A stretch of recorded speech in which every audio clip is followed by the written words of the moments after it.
New details are becoming available showing internet links to China, Pakistan, and other countries.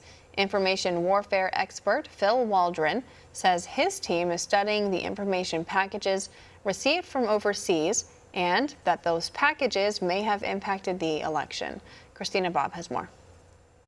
Joining me remotely, Colonel Phil Waldron, a forensic data expert, information warfare expert, and unconventional warfare expert who was front and center in many of the hearings for President Trump's legal team. He joins me now, and I understand that you have some new information about potential foreign interference in the election. What can you tell me? Yeah, we did find quite a bit of connections to foreign countries.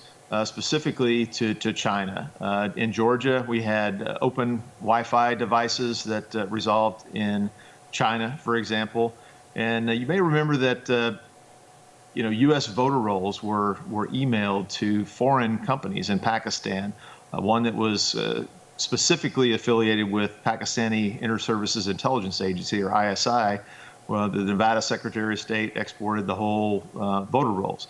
And the reason for that is that the adjudication process, you may recall the Antrim County, Michigan investigation, the forensic investigation, had a really, really high error rate of ballots. 1,200 out of 1,500 ballots in one small township were error ballots.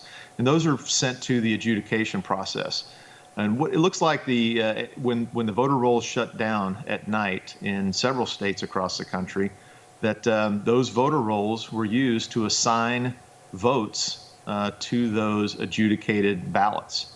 And we're investigating packet transfer from China, from Germany and Italy right now that show foreign interference, exactly what the President's Executive Order 13848 outlines. And what does it mean, packet transfer? For those folks who might not be, computer experts or cyber experts, what does it mean that there's packet transfer from these foreign countries?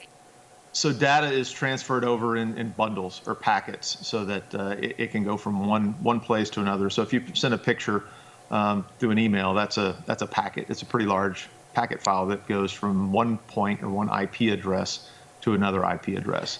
And that's exactly what we're evaluating now, validating the flow or the point-to-point transfer of these data packets that contain election information. And how do these packets connect to the election? I understand you're still completing your investigation, but are they going from the United States to a foreign country and then back? Or can you give me a little bit of trace the trajectory of these packets?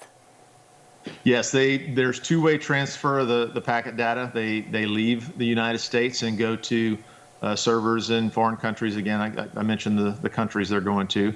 And then they come back directly to the IP addresses associated with specific counties and precincts in the U.S. for voting, the voting offices.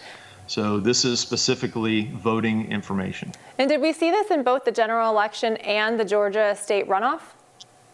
Yes, the same patterns. As a matter of fact, that's really how we validated everything. We saw traces of it in the general election.